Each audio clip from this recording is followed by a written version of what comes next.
Emmanuel Christmas ഒരുക്കധ്യാനം 6-ാം ദിവസം December 6. കത്തോലിക്കാ സഭയുടെ മതബോധന ഗ്രന്ഥത്തിൻ്റെ ആദ്യ വാക്യത്തെ ആധാരമാക്കിയാണ് ഈ ക്രിസ്മസ് ഒരുക്കധ്യാനം നമ്മൾ നടത്തിക്കൊണ്ടിരിക്കുന്നത്. ആ വാക്യം ഇപ്രകാരമാണ്: അനന്തഗുണസമ്പന്നനും തന്നിൽ തന്നെ സൗഭാഗ്യവാനുമായ ദൈവം കേവലം നന്മ ലക്ഷ്യമാക്കി സ്വതന്ത്ര മനസ്സോടെ തൻ്റെ സൗഭാഗ്യത്തിൽ ഭാഗഭാക്കാക്കാൻ വേണ്ടി മനുഷ്യനെ സൃഷ്ടിച്ചു.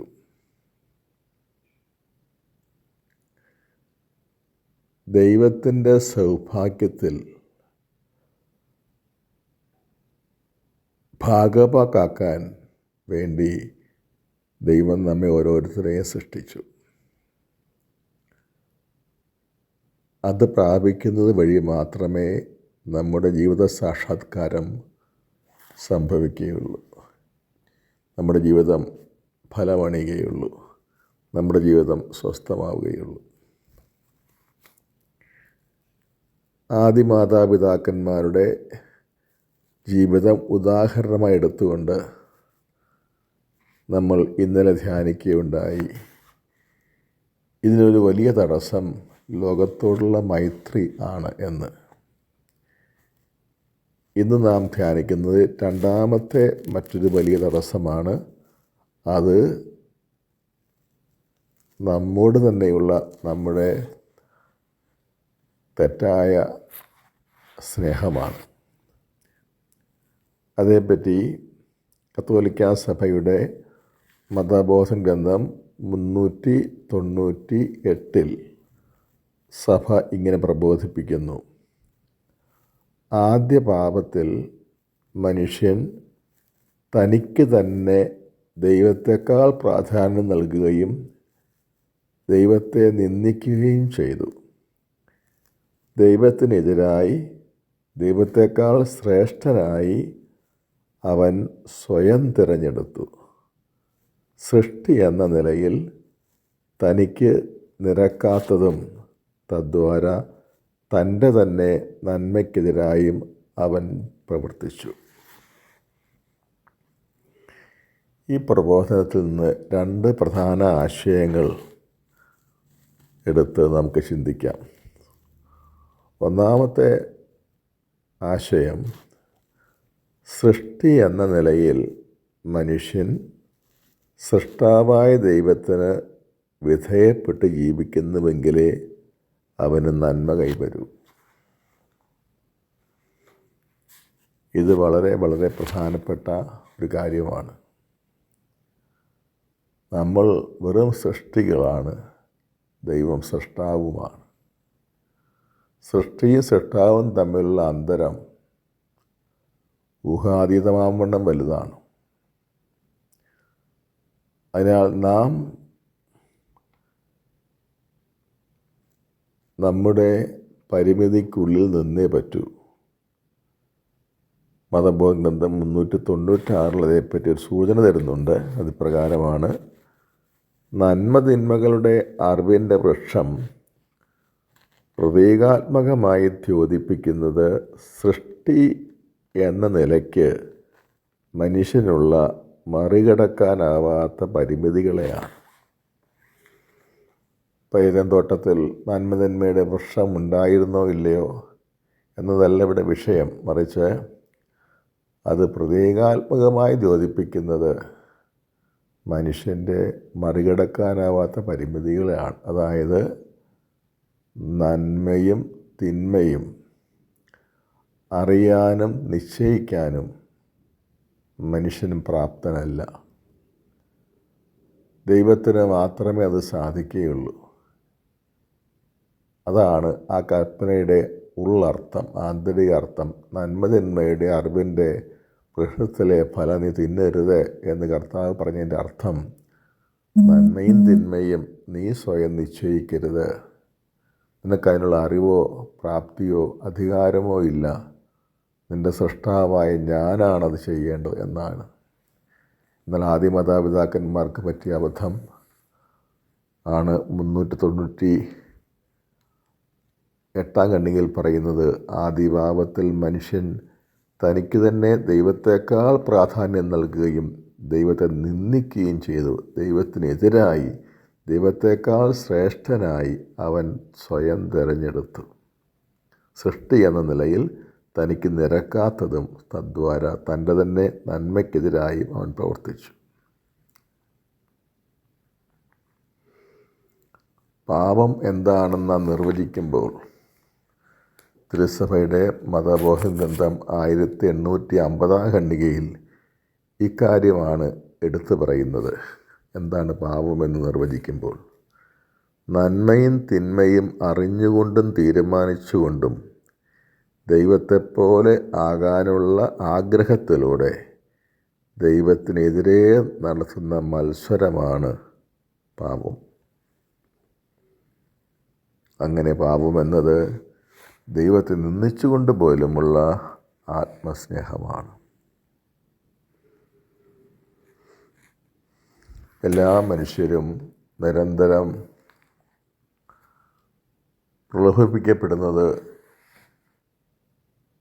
ദൈവത്തിന് കൊടുക്കേണ്ട അത്യുന്നത സ്ഥാനം പിടിച്ചെടുത്ത് താൻ തന്നെ ദൈവമാകാനുള്ള പരിശ്രമമാണ്. ഇത് ഒരു സൃഷ്ടി എന്ന നിലയ്ക്ക് മനുഷ്യന് നാശമേ വരുത്തി വയ്ക്കുകയുള്ളൂ. സൃഷ്ടാവിന് തന്നെയാണ് ആ സ്ഥാനം കൊടുക്കേണ്ടത് എന്ന് ഈ പ്രബോധനം പഠിപ്പിക്കുകയാണ്. രണ്ടാമത്തെ ആശയം, ആദ്യ മാതാപിതാക്കന്മാർ തങ്ങൾക്ക് തന്നെ ദൈവത്തേക്കാൾ പ്രാധാന്യം നൽകുകയും ദൈവത്തേക്കാൾ ശ്രേഷ്ഠരായി തങ്ങൾ സ്വയം തിരഞ്ഞെടുക്കുകയും ചെയ്തു. ഇത് വലിയൊരു ക്രമരാഹിത്യമാണ്, അക്രമമാണ്. സൃഷ്ടാവിൻ്റെ മുകളിൽ കയറാനുള്ള പരിശ്രമം. ഇത് വ്യക്തമാകുന്ന ആദ്യ മാതാപിതാക്കന്മാരുടെ പ്രവൃത്തിയിൽ വ്യക്തമാണ്. അവരുടെ മരണത്തിന് കാരണമാകും എന്ന് ദൈവം വിധിച്ച വിലക്കപ്പെട്ട പഴം അഭികാമ്യമാണെന്ന് ഹൗവ കണ്ടു എന്നാണ് തിരുവെഴുത്തിൽ എഴുതിയിരിക്കുന്നത്. അഭികാമ്യമാണെന്ന് അവൾ കണ്ടു. മരണകാരണമാകുമെന്ന് ദൈവം തീർത്തും വിധിച്ച ആ വസ്തു കണ്ണിന് കൗതുകകരവും ആസ്വാദ്യവും അറിവേകാൻ കഴിയുമെന്നതിനാൽ അഭികാമ്യമാണെന്ന് അവൾ കണ്ടു. അപ്പോൾ അവിടെ ദൈവത്തേക്കാൾ വലിയവരാകാൻ സൃഷ്ടികളായ മനുഷ്യൻ പരിശ്രമിക്കുകയാണ് ചെയ്തത്.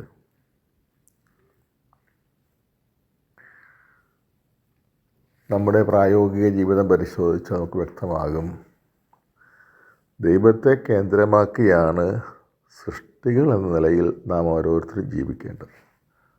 അതാണ് നോർമലായ ജീവിതം. ദൈവത്തെ കേന്ദ്രമാക്കി മാത്രമേ സൃഷ്ടി എന്ന നിലയ്ക്ക് മനുഷ്യന് ജീവിക്കാൻ പാടുള്ളൂ. എന്നാൽ നമ്മെ തന്നെ കേന്ദ്രമാക്കിയുള്ളൊരു ജീവിതമാണ് നാം നയിക്കാൻ ശ്രമിക്കുന്നത്. നമ്മെ തന്നെ കേന്ദ്രമാക്കിയുള്ളൊരു ജീവിതം. ഇത് നമ്മുടെ എല്ലാ തിരഞ്ഞെടുപ്പുകളിലും തീരുമാനങ്ങൾ കൈക്കൊള്ളുന്നതിലും വളരെ വ്യക്തമാണ്. നമുക്ക് തോന്നുന്നത് പോലെയുള്ള തീരുമാനങ്ങൾ നമ്മൾ എടുക്കുന്നു, അതനുസരിച്ച് പ്രവർത്തിക്കുന്നു. അതിൻ്റെ എല്ലാം ആത്യന്തിക ഫലമോ പരാജയങ്ങളും അസ്വസ്ഥതകളും ദുഃഖവും. പ്രാർത്ഥനയിൽ പോലും ഇതുതന്നെയാണ് നാം ചെയ്യുന്നത്.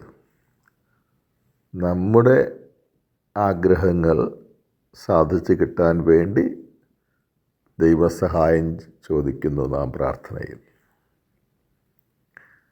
പ്രാർത്ഥനയിൽ അപേക്ഷിക്കുന്ന കാര്യം ദൈവഹിതത്തിന് ചേർന്നതാണോ എന്ന് ചിന്തിക്കാൻ പോലും നാം മെനക്കെടാറില്ല. ദൈവത്തിൻ്റെ സൗഭാഗ്യാവസ്ഥയിൽ ഭാഗഭാക്കാകാൻ സാധിക്കണമെങ്കിൽ നാം വെറും സൃഷ്ടിയാണെന്ന ബോധ്യത്തിൽ ആഴപ്പെടണം. എല്ലാ കാര്യത്തിലും ദൈവത്തിന് സർവപ്രധാന സ്ഥാനം നൽകണം. സകല കാര്യങ്ങളിലും ദൈവത്തിന് വിധേയപ്പെടണം. ദൈവമഹത്വം ജീവിതത്തിന് ലക്ഷ്യമാക്കണം. സ്വന്തം നേട്ടമോ വിജയമോ പ്രശസ്തിയോ ആകരുത്. തന്നെ താഴ്ത്തുന്നവൻ ഉയർത്തപ്പെടും എന്ന കർത്താവിൻ്റെ വചനം ജീവിത പ്രമാണമായി ജീവിതത്തിലുടനീളം പാലിക്കപ്പെടണം. ക്രിസ്മസ് മനുഷ്യാവതാര രഹസ്യത്തിൻ്റെ ആഘോഷമാണല്ലോ. മനുഷ്യാവതാര രഹസ്യത്തിൻ്റെ അന്തസത്ത തന്നെ ശൂന്യനാക്കിയ ദൈവപുത്രൻ്റെ എളിമയുടെ രഹസ്യമാണ്. നമുക്ക് പ്രാർത്ഥിക്കാം. കർത്താവായ യേശുവേ, ദൈവമായിരുന്നിട്ടും ദൈവത്തോടുള്ള സമാനത മുറുകെ പിടിക്കാണ്ട് കാര്യമായി പരിഗണിക്കാതെ തന്നെ ശൂന്യനാക്കി പിതാവിൻ്റെ മഹത്വത്തിനും സ്തുതിക്കും വേണ്ടി ജീവിച്ച അങ്ങ്